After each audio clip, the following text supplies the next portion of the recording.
In this episode, I'm going to tell you how to tell if a tequila is additive free or not. Right here on the Tequila Hombre, coming up next.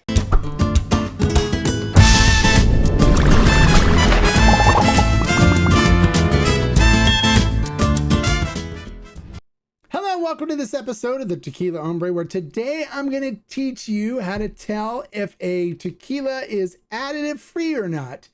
So make sure you pay attention. A lot of information is going to be presented in here that'll make you a smarter and better consumer. Okay, so let's not waste any time. Let's get into it. All right, so by definition, an additive is anything that's added to the tequila after distillation. That's an additive, okay? So this, a pure Blanco, is 100% additive free. This has never seen the inside of a barrel. Nothing's been added to it except for water, which is not really considered additive because it's actually part of the ingredients for the tequila if it's been diluted down. Otherwise, if it's still strength, it is 100% additive free tequila. Now this, although they don't add anything after barrel aging, is not additive free because the barrel added coloring to it from the barrel. The barrel added any whiskey or wine or cognac or anything else that was in the barrel into it as well and added flavoring to it. There's sugars from the wood. There's molecules like vanillin, which can add vanilla flavor. There's all kinds of compounds that are added to the tequila when it's placed in a barrel, which no longer makes it additive free. So the problem with the term additive free is it's too general. Anything with color, anything that's been in a barrel, even a Cristalino is considered an additive tequila because even if they don't add anything to it after the barrel aging, after the carbon filtering, it's still considered an additive tequila because it has flavor molecules and stuff like that that came from the barrel still there that weren't carbon filtered out. So the term additive free is deceptive and it's a bad term to use when asking somebody if they've changed the flavor profile of their tequila. So let's talk a little bit about that further. Okay, so this part is going to make you think a little bit, all right? So get out your thinking caps. So first of all, the big thing for the additive free program was supposed to be transparency, right? We wanted transparency in the tequila world. I was I was a big believer in that originally until I started talking to the producers and really learning what's going on. So here in the US, our wine industry allows winemakers to add stuff to their wine without putting it on the label. Well, why would we expect Mexico and try to force Mexico to do something that we don't even force our own alcohol industry to do here? The wine industry is allowed to use something called mega purple, as well as some other things, to enhance the quality and the taste of the wine and to provide a more consistent wine. The reason why they do that is because, like agave, with grapes, we're reliant upon the vintage of the grapes, the particular harvest. Some years where it's colder, we get a lower quality grape or better quality grape or lower quality grape. When it's warmer, we get a more sweeter grape. We get more tannins. We get better flavor profiles. So it's highly reliant upon the harvest. And that's the same thing with agave. So with agave, each time they harvest the field, they get a different flavor profile from the agave. And 10 years of sitting in different weather conditions and stuff, they're going to get a different flavor profile. And that's why a lot of people say they believe that the tequilas from the 80s and 90s are a lot better than the tequilas today, because the wine is, the agave is changing as it grows. And as the soils change, you were getting different flavor profiles. So to make things consistent, they allow them to add things so they can have consistency in their product. Same with the wine industry here.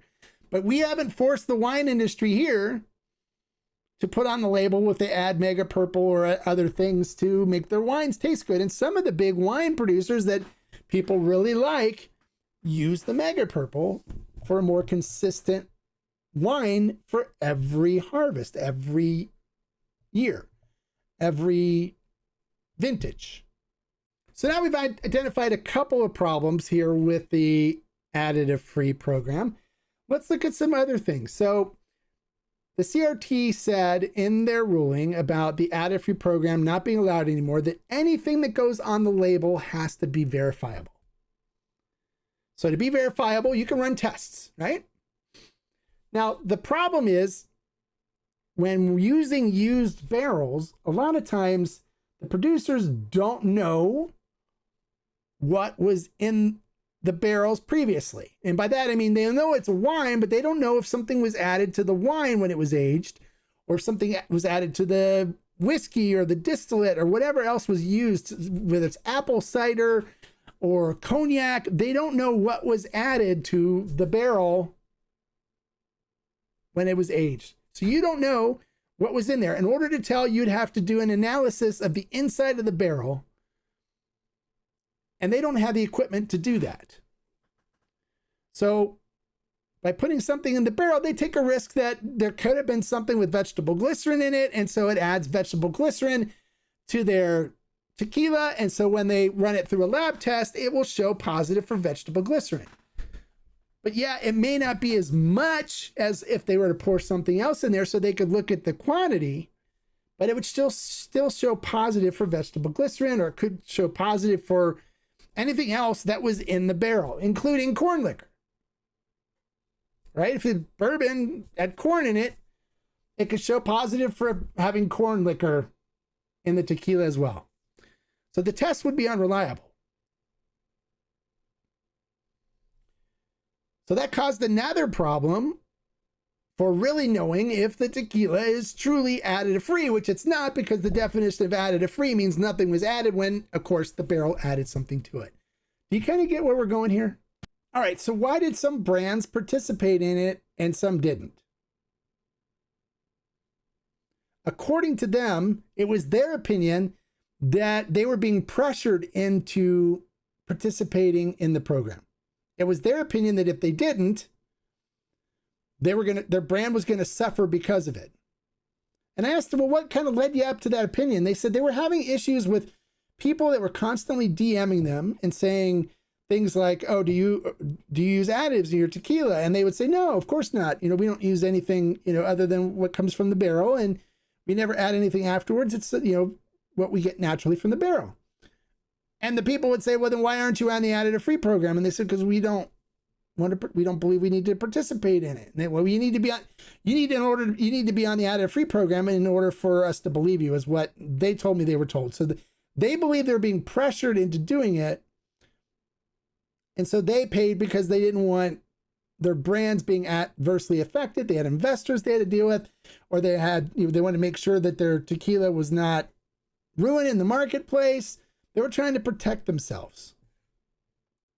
Now, I was with some producers and some brands that no longer participate in the program anymore, but they were like, oh, I'm no longer additive free because I didn't pay, and they started laughing, they made a joke about it. But it seems like a lot of pressure's been taken off of them now, and they're really enjoying tequila production and making great tequila. And it seems to me the environment in Mexico is a lot friendlier amongst producers and stuff now that this whole additive free thing is gone. So instead of asking a brand, is this additive free, taste it. If you like the taste, enjoy the tequila. If it's super sweet and you don't like the flavor profile of it, then don't buy the tequila anymore and assume they're probably adding something to it, because we know natural tequila doesn't taste super sweet, although they can make it taste sweet by doing different things with the cook time and fermentation and stuff like that. And I'll get into that on my podcast, as well as on some other episodes here, where I can talk about how they can alter the flavor profile.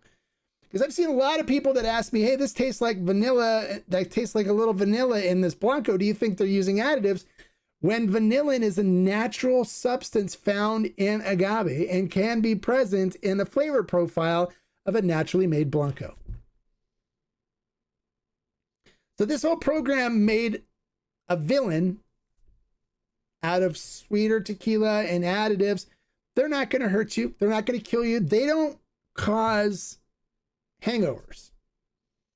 It's not additives that cause hangovers. It's inferior tequila production that causes hangovers. So if you get a hangover from a tequila, don't buy that tequila anymore. They're probably using processes that don't work for you, which is fine. Now, transparency in the tequila industry is crazy. You can go to any distillery. If you ask them, I want to come visit your distillery, they will bring you in while they're producing and show you everything that they do and then taste you on their tequilas.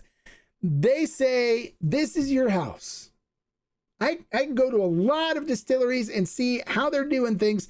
And many of these distilleries have been accused of using additives when they didn't participate in the additive-free program. And I know by being there as much as I have that they don't use additives.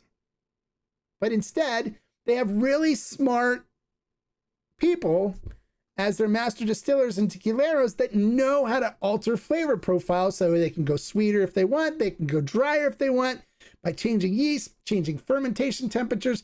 They're chemical engineers, some of these producers. They know what's going on. They know, they're microbiologists. They know how to change fermentation to make it more sweeter if they want a sweeter profile, or how to make it more dry if they want a drier profile. So don't assume just because something's sweet, a little sweet, that they're using additives. If it's really sweet and syrupy, chances are they probably are. But even if you like that flavor profile, it's not going to kill you. Nothing they use is going to kill you. Now, I've seen people that said they use aspartame in their tequila. Well, aspartame's unstable at a lower pH, with tequila typically runs in the lower pH range, which means the second you put aspartame in a tequila, you put a shelf life on it. You make it so that tequila will go bad. And no tequila producer wants to do that,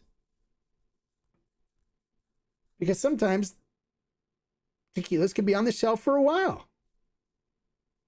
So I've yet to talk to any producers that use aspartame. So I don't know about the big guys. They may use it because they push a bunch of volume out and people, but we generally don't like their tequila anyways. And if you do like it, then keep drinking it if it doesn't bother you. Aspartame's in diet sodas, diet foods. They use it all over the place in the food industry. It's not going to kill you. You have a greater chance of ethanol causing health problems for you than you do anything that they put in. Ethanol is a poison. It's not healthy for us at all. But we enjoy drinking it and it makes us feel good. So we continue to drink it, which is fine in limited amounts. All right, so in this whole additive-free thing, the CRT was made out to be a bad organization, not looking out for you. But I want to give you an example of something that just happened recently. I was working with a brand. Actually, a couple brands told me that this happened. They submitted tequila to the CRT for approval, and the CRT failed them. And they failed them for excessive amounts of furfural, which furfural is an aldehyde. And furfural, can cause these kinds of issues. Elevated or high level exposure of furfural can cause significant health problems in humans, primarily acting as a severe irritant to the skin, eyes, and respiratory tract. It is classified as toxic if inhaled or swallowed and can lead to acute symptoms such as dizziness, lightheadedness, and passing out. Breathing in high concentrations cause problems. Neurological high exposure can cause central nervous system depression, headaches, and dizziness. Chronic high dose ingestion in animal studies have been linked to liver cirrhosis and necrosis. It's also carcinogen. The International Agency for Research on Cancer has classified furfural as a group 3 carcinogen, but has shown some limited evidence of causing cancer in experimental animals, liver tumors in mice, biliary lesions in rats. So the CRT has limitations as to how much furfural can actually be in the tequila. And the furfural comes from barrels, from the staves and barrels, from wood, but can also come from wine.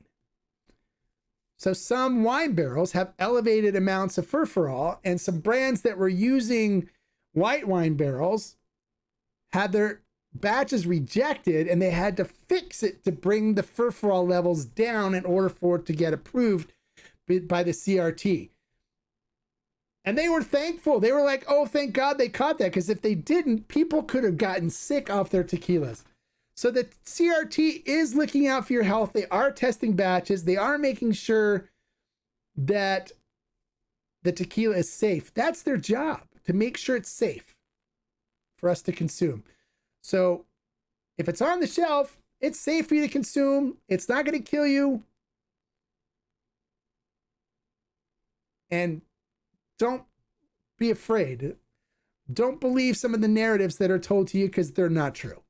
And that's one of the reasons why they come down on people that make illegal tequila, because it's not tested and it can cause serious health problems if there's stuff in the tequila that isn't tested for and made sure that it's safe for consumption. And that's one of the reasons why the enforcement division for the CRT is like the Division of Health and I think it's Community Health or something like that. It's the Mexican Health Department that does the enforcement area. They're the ones that arrest the people that make illegal tequila, because it hasn't been tested and it's a public safety issue. Well, there's a lot of information to digest in this episode, and I hope you enjoyed the content. I hope it helps you in becoming a smarter, more informed consumer. Now, I don't get paid by any brands. I don't accept money from brands to do anything. All the information I give you is unbiased, honest information that I gather from multiple sources across the tequila world and share with you to help you learn more. So if you like the information I given you and you want unbiased, unpaid for reviews and information, then make sure you click the subscribe button right there and the notification bell next to it, so you get notified every time we post a new video that will help you. Don't forget to click the thumbs up and give me a like for taking the time to share all this information with you, and hopefully open your eyes up to some new and exciting things to experiment with or to know about. New brands to take a look at will come later with the reviews. And if you want to know what brands you should try and what's in your tequila, then watch my reviews here. Because I'll tell you how it's made. I'll tell you what I think. I've got a lot of experience in the world of tequila, a lot of knowledge that I'm more than happy to share with you. And like I always say, life is too short to drink bad tequila, so keep watching. Watch the reviews. Watch the reviews I do for the tequila brands, and try some of the ones I recommend. If you do, I'm sure you'll be on your track to drinking tequila that you enjoy even more. Salute. Bye, guys.